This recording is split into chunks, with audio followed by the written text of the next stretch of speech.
Welcome to the Final Frontiers radio show, where we spotlight inspiring missionary endeavors around the globe. Stay tuned to hear how you can personally get involved, helping the Lord's frontline soldiers effectively advance the gospel where it has never been preached before. In this episode, we'll have a Final Frontiers roundtable discussion centered on the subject of Christmas. And we'll have missionary wife Aurora Dover back with us, sharing stories of her experience holding down the fort during an important jungle expedition. Merry Christmas! This is a special Christmas podcast from Final Frontiers.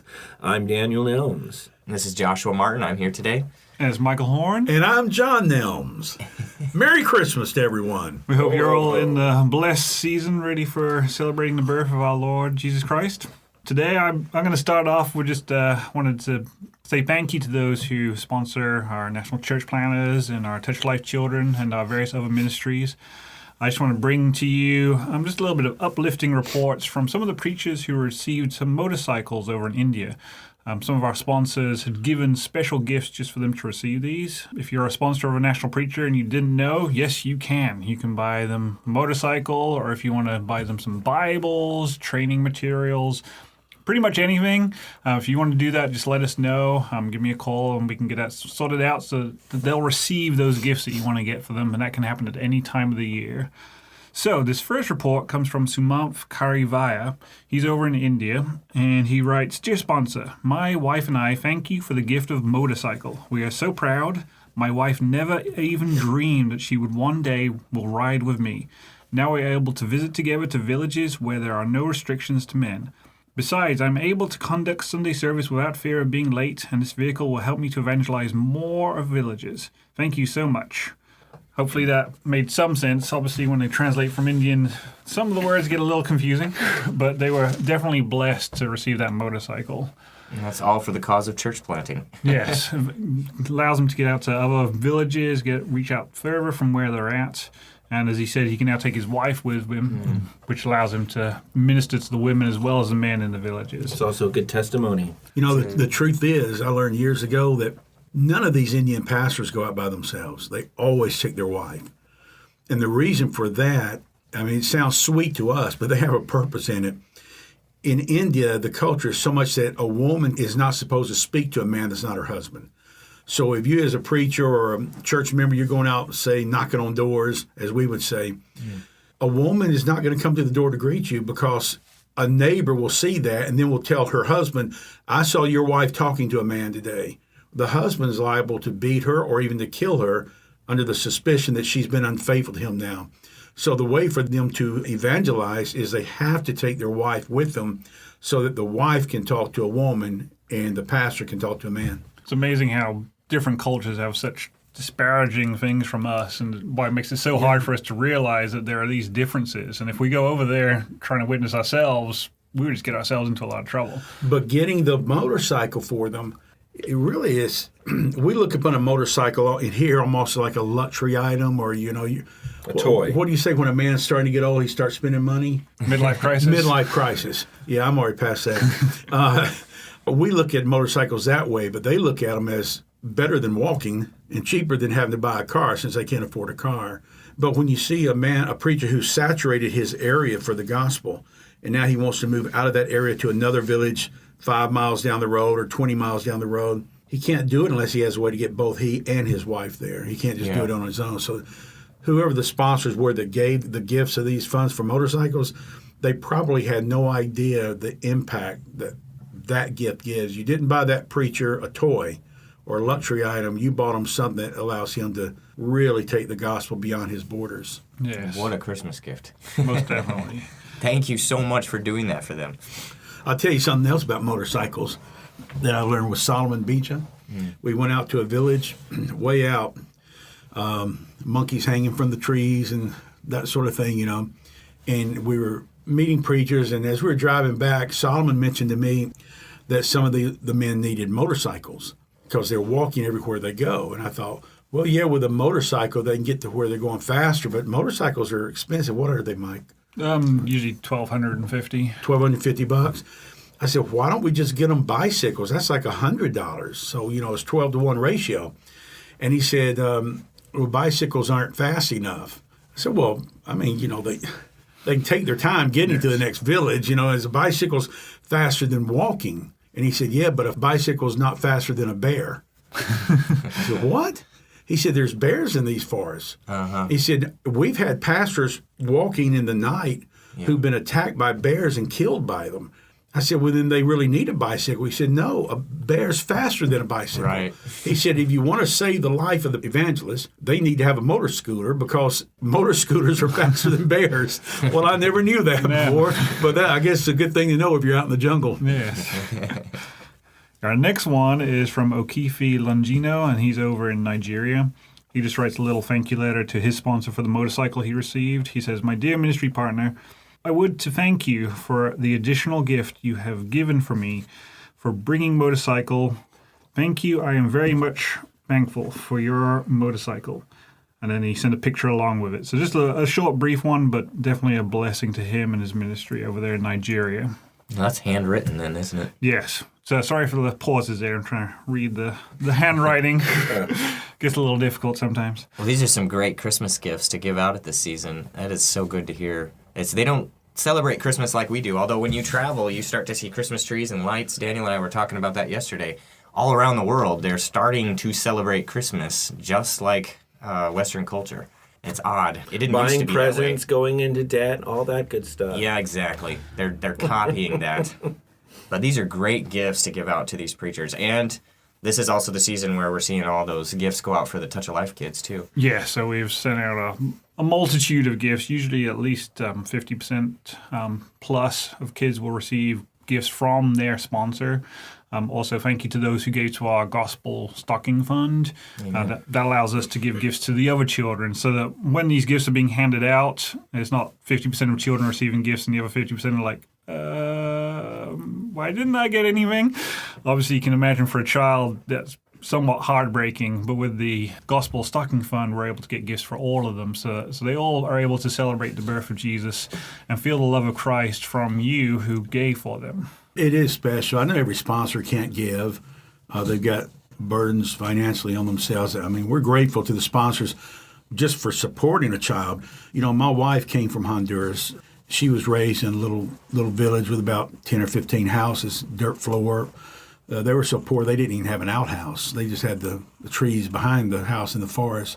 But she was just telling me the other night how lucky these kids in Honduras are that sponsors give them gifts. She said, I never had a Christmas present. I said, what did you do? She said, well, sometimes at Christmas we gather together, the family, cousins, and all like that, and somebody would bring a pig, and we'd kill the pig, and we could have pork. Oh, that was your Christmas?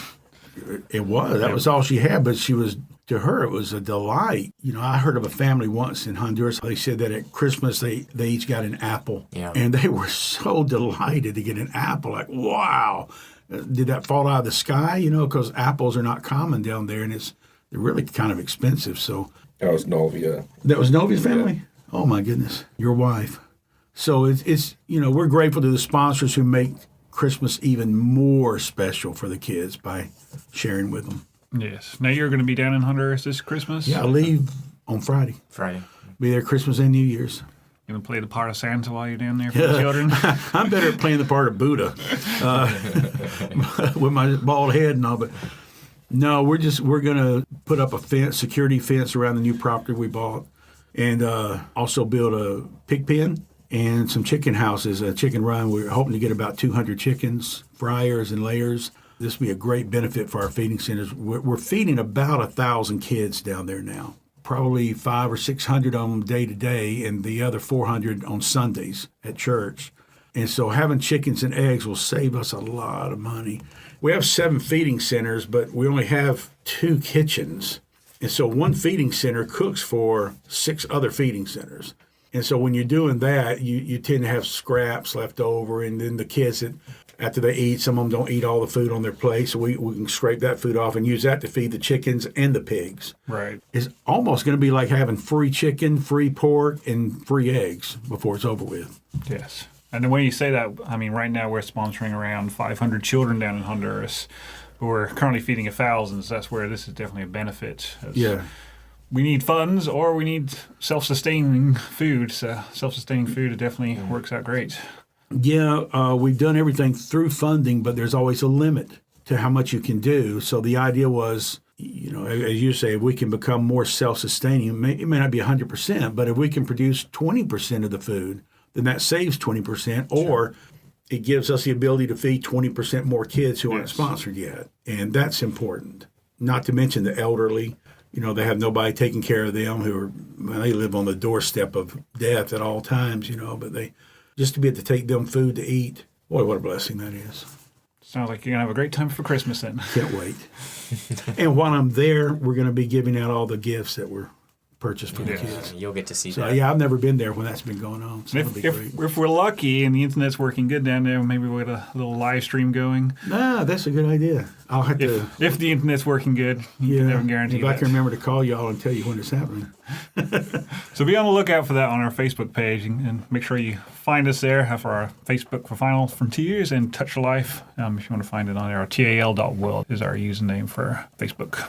One other thing this Christmas, we put out an email that said, give the gift of earnest. And so if you haven't done that yet, if you haven't seen that yet, that's still something you can do even after Christmas, is gift the gift of earnest. We have the DVD and Blu-ray, but it has all 7 episodes, also behind the scenes. It has bloopers, everything on there. So if that's something that you want to give to a friend or a loved one, or give it to your pastor at your church, he can use it, or your youth director to show it, we urge you to do that as well. You guys did a really good job with Ernest. And I don't want to exaggerate, but it seems to me that every person I talk to, somebody will call me, a supporter, a pastor, whatever, it seems like everybody mentions Ernest. They watched it. They watched most of it already. They had it in their Sunday school class. Everybody loves it. They want to know when you're going to make more. And I tell them, well, it depends on financing. But I believe yesterday by God's grace, we secured the financing for another year. Sure. So maybe there'll be some more Ernest coming along. And don't forget, when you buy that DVD, the proceeds of that go directly into our ministry. So that keeps us going. It's not much, but every little bit helps. So if you were thinking about buying a DVD and just haven't done it yet, go ahead and do that right now.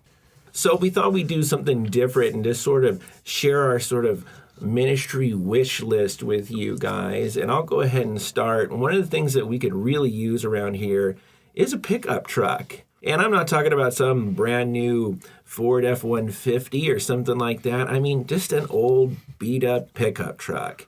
We're constantly needing something like that. We have to beg and borrow them from friends around here just to get things done, especially when we're filming.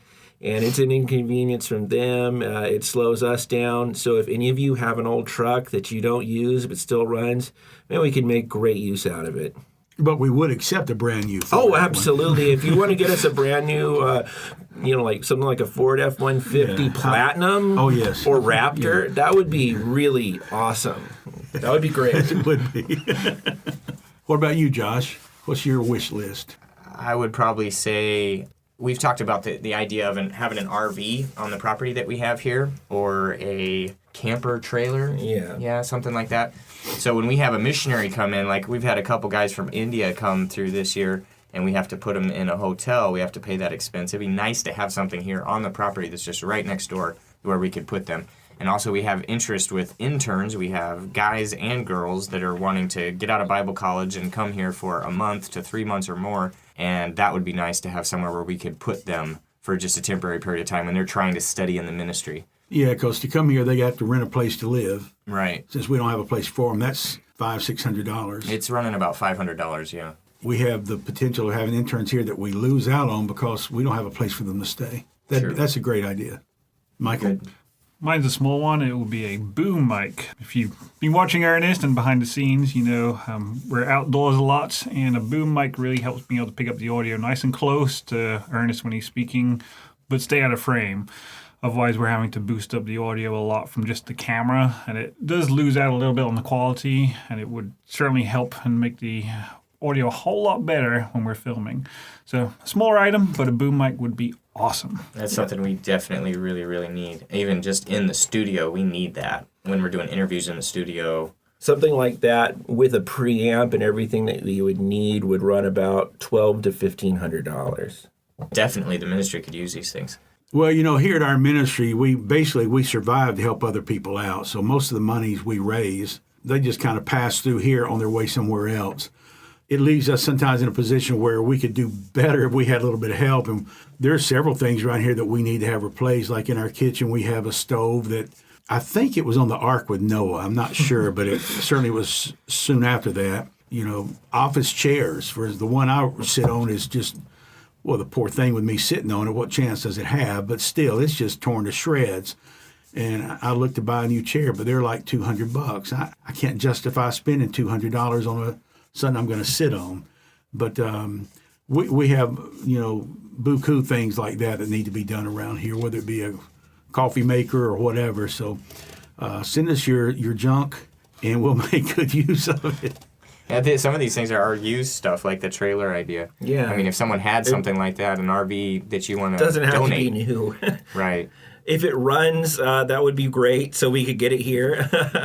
Or if it's towable, that would be appreciated. But otherwise, it doesn't have to be super fancy or anything like that. Yeah, we just appreciate any help that folks give us to do our work better. Well, that's kind of a unique thing from Final Frontiers, a Christmas wish list for the ministry. Yeah. I don't think we've ever done that before. We haven't. We're always asking for everybody else. But we do want to say Merry Christmas to everybody listening out there. Thank you so much for listening. Like Daniel and I were talking just the other day, if you're listening to this, you are unique because you actually care about the cause of missions. So we thank you so much for listening. Yeah, you guys have a very Merry Christmas and a Happy New Year. Amen. On the mission field, national church planters work in groups to be more effective, but often lack the everyday tools they need to be more productive. If you cannot afford to sponsor an individual preacher, you can still help with our team project, which stands for Together Effectively Advancing the Ministry. This pulls together smaller funds to help with things like printing, buying bicycles, and providing emergency relief, and helping full-time church planters who are not yet supported. If you would like to join our team, visit finalfrontiers.world.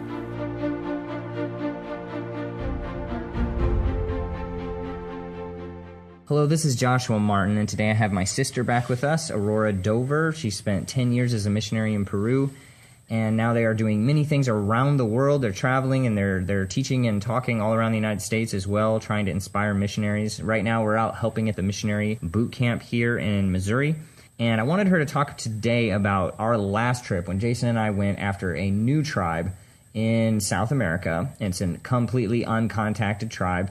And this is one of those journeys where it was the very first time, so we didn't know what was going to happen. We didn't know what was ahead of us, and it was a strange trip. It was not as difficult, per se, as just tearing our bodies down, but it was that first stepping stone journey. The thing was, though, even though it was frustrating for us, but not physically as hard, it was really, really hard for those that were behind holding down the home base. So my sister was there, and all of your children, and my mother was there, and things were just going wrong so much. And I was thinking that people need to hear this kind of thing, because sometimes you pray for the people that are out there in the war zone. They're trying to get a new church started, and you forget the home base sometimes and what's happening between the two and all the prayer that needs to go into that. So, Rory, just tell us a little bit about what took place while we were in the jungle and you were in a different part of the jungle. Even though we're in a foreign field, sometimes we need to be reminded, too, that we need God's help. I think going into this trip, I was thinking, hey, I've got my mom here. It's just going to be a couple-week trip. This will be great, and I can do this. I've done this lots of times before, and I wasn't really, putting God into the equation there. And lots of times. You've done it. I've done it lots of times, and yeah. This is nothing. But I think, God's just kind of showing me, you still need me. And I'm sure glad he did, because it was a good reminder that we had so many things happen. And it's terrible. It's just, we had probably the worst earthquake we've ever had there. Now, no one gets hurt or anything, but it's pretty scary when you're in a house that's made out of tin and wood and cement, and you can see the beam in the middle of the room just swaying back and forth, and it feels like the ground's moving and stuff. It kind of scares the kids and everybody. And my mom was there, and she just got really sick this time. She usually does fine, and she just had bad health problems this time, and so that was really rough. We had a lot of rain, and is in the dry season. We hardly ever have rain in the dry season, so hot, and it rained at least half the time that we were there, and so that would make it difficult to go into town. We'd hike down and catch a taxi, but we'd be soaked getting there, and then you walk around town and you're carrying these bags and just soaked, walking through water that's, up past your ankles, just slogging through it. And I take my oldest boy with me. He always gets stuck in the rainstorms, and we have fun with that, going around shopping in the rain. And we also have what you call a paro, which is the people down there get angry about something, want to protest against the government, and they'll roll rocks and logs and glass and stuff out in the highway. There's only one highway that goes through there. They'll roll them out in the middle of the road. They'll dress up in their native costume with their spears, and they'll stand out there, and they will not let people through. Well, if you're on foot, sometimes they'll let you through. I've heard about people starving to death in buses. Yeah, people just, they don't realize they're hurting themselves because the food cannot come in from the capital city. So you go into town to buy food, and there's hardly anything to buy. And it really it hurts their people. People are starving. And so with that, we can't get into town. And during this point, also, our electricity went out. And so we didn't have a fridge, which we've gone through that before lots of times, our electricity in and out, but just everything at once. It always seems to happen all at one time. And we lived down there for a long time without a fridge. And when you do that, you've got to go into town almost every day, because when you get food, meat, stuff like that, you got to cook it right away and eat it before it gets rotten. And so we ate a lot of ramen noodles and stayed in our house a lot. Their version of ramen noodles in the jungle. Yes. So, of course, no electricity. That means no light at night. We had some candles we would light, for a little bit and go to bed. It's just pitch black out there and gets dark around 6. Between 6 and 6:30. So, you're going to bed early. You're sitting there around a candle in the night, and the bugs are buzzing. You're in bed by like 6:30, because it's just, you don't want to get all bit up and stuff there. Of course, without electricity, we're back to washing clothes by hand again. And so that was, I hadn't done that for a while, but, it's good to Wasn't it Matt's do that camp again. that came down and actually tried to get you guys a washer? Yes, and it doesn't they work did. all the time. I know when Yeah. I'm there, it's like, okay, maybe it'll work. And you can fit a little bit of clothes in there at a time. And Yeah, that was Sometimes such a blessing. After we had been there, after the first year, a group came in and they got us a washing machine. And that totally just changed my whole day, because Yeah. you've got 5 people, you're washing clothes by hand. That's your whole morning's taken up with that and hang them out to dry. So we're back to doing that again. That's a big job, washing clothes all day. It's just real life. People don't Yeah. think about that, what missionaries have to do on the field, Yeah. especially jungle missionaries. We're very blessed to have those things when they work. Just such a blessing. Our electricity was out at our house. It had been out in the village as well, but they finally got that fixed, but it didn't fix ours. So realized it was a problem in our house. And so at this point, the guys, they were still out on their trip, and I was able to communicate with them again. They're getting towards the end of their trip, and I was able to call my husband on the cell phone, and he kind of explained the electricity to me. So I was hoping, maybe I could figure out what the problem was so we could have some electricity again. So I got up there and worked on it and found out that the problem was definitely in our house, but not our neighbor's house, and we have our electricity connected together. So I decided to fix that so our electricity was separate, but our neighbor had gone with the guys. Brother Eddie, he works with us, and so I figured if I could separate our electricity, we could at least use electricity up at his house during the day if we needed to or something. And so I was able to do that, and then I was done, I was finished, I was about to climb down the ladder, and a piece of wire, for some reason, was still live, and it moved, and it hit me in the arm. And thankfully, the electricity only traveled about partway up my arm, and you could see the little burn marks where it went in and came out. But, that's full voltage there. That's a big shock. And so I went and laid down and rested for a while, because that really makes you dizzy. My word. Yeah. And- take it out of you. Yeah, it would. And Surprised it didn't kill you. Yes, God just really, really protected me there. And when I got back up, I realized what I needed to do to fix it, and I went out there and told my mom, I was like, I'm going to try this one more time. I'm just going to try this thing. I'll make sure I know exactly what I'm doing. I'm going to try it. If it works, that'll be great. And so I was able to fix that. Nothing else went wrong with that. So that was a blessing. We were able to use a little bit of electricity at our neighbor's house during the day again. But it was just funny how all these things just kept happening. And when, one thing goes wrong, it's not that big a deal. And we're on the mission field. You just take a deep breath and you go for it. And then another thing happens and just piles on. And we're just like, God, what are you trying to teach us through all this? Because that's a lot of stuff to go wrong. And there's a lot of things that I've left out. I'm not going to share on here that we're going wrong. But there was the guys, we found out they're actually coming home just a little bit early. They were done, and I remember praying. I was asking God, maybe if they're done, if you're done with what they need to do out there, could they just come home like a day early? Just a day early would help. Yeah. The guys could help fix electricity in our house. They could do this, that, and I was just really praying about that. And I decided to go try calling a cell phone and see if they were back in range close enough to be able to get reception. And so I called Jason up and it's like, so where are you guys at now? And he tells me that they're like 2 days closer than what they were supposed to be, and they were going to be home tomorrow, the next day. And I was just so thankful. God went above and beyond what I had asked him for, so gracious. And it's funny, we're all excited about them coming home, and suddenly we see this snake peeking out of a bunch of wood, and I was like, oh, I'm not leaving that there. So I remember that now. I went in and got my machete. My mom came out, and she was helping move some of the wood with another piece of wood, and I got that thing, and that thing looked mutilated. She's like, I think it's dead, Rory. It's dead now. I was like, okay. Because you just never know down there if they're poisonous or not. If you see one, you've got to take care of it right away. Did you have a machete? I had, I went and got Jason's machete and killed it. But one time you were like stabbing a possum or something that was trying to get in? You grabbed Jason's spear and were trying to stab? Yeah, there's this possum running around upstairs, and he had me grab the spear, and he was there, thankfully, for that one. And he went outside, and we had this space between our walls at the top, about a foot space. And he said if I stab it out the space, he could kill it on the other side with machete. So I chased it down the wall, got it to fall out outside, and he killed it. And we gave it to our neighbor because he loves to eat possum. And so this is true missionary life. Yeah. And so I hope you guys are praying for your missionaries out there. This is my sister and things that she's gone through, and I am not kidding. The women that are holding the fort back here, you need to pray for them, because when we're on a dangerous mission, there's a lot of things that you can do together, and there's some things that are just life-threatening that we don't always take the women with us.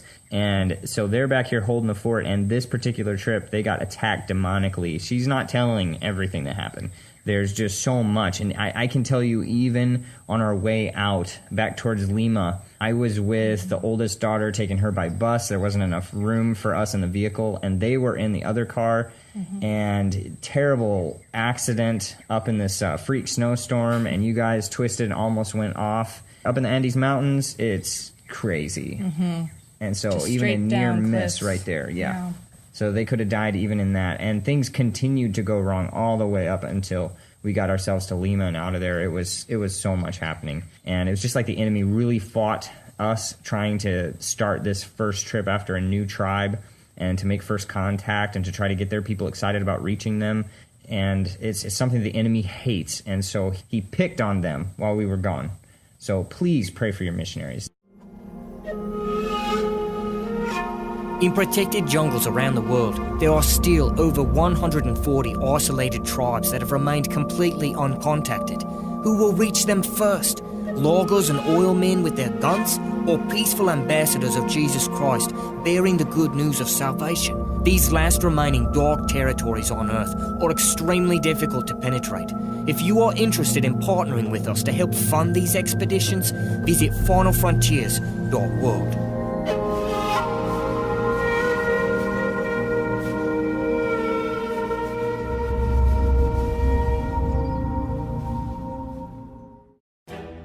In Ephesians 4, God reveals 5 gifts designed to bring us from conversion to spiritual maturity and perpetuate the church. These gifts are apostles, prophets, evangelists, pastors, and teachers. The word apostle is the Greek word from which we derive the English word missionary. He lays the foundation that the others will build upon. The others are ministers. A prophet is an exhorter of the word, not a mystic fortune teller. An evangelist is an evangelizer who wins the lost, not a traveling preacher who ministers in churches. And the other 2 positions, pastor and teacher, are self-explanatory. The missionary is called and equipped by God to be the first messenger to enter a culture or region. His job is to proclaim Christ and establish a beachhead from which other ministers will come to expand and mature the new converts. He declares the message that the true God does not take, he gives. He does not destroy, he restores. He does not hate, he loves. He is not a man who became a God. He is the God who became a man. He does not demand a sacrifice. He became our sacrifice. He did not live then die. He lived, died, and now lives again. Such a message has never been heard nor imagined until the missionary comes. He paves the way for future ministers who will follow him. Their combined efforts will result in producing more missionaries, preachers, evangelists, pastors, teachers, and so on. Today, many wanting to get paid for ministry often call themselves a missionary to get support. There are even self-proclaimed missionary plumbers and missionaries to the fashion industry. Such titles are absurd and unbiblical. These industries do not require missionaries, but rather faithful witnessing from local church members. It's not what you call yourself that makes you a missionary. It's what you do. Understanding the true biblical purpose of a missionary is key to fulfilling the Great Commission. I'm John Nelms. To learn more about missions, order a copy of my book, The Greater Mission, on our website at finalfrontiers.world. Your inquiries and comments are important to us. If you have questions or perhaps subject matter you would like to have addressed on this show, please visit us at finalfrontiers.world.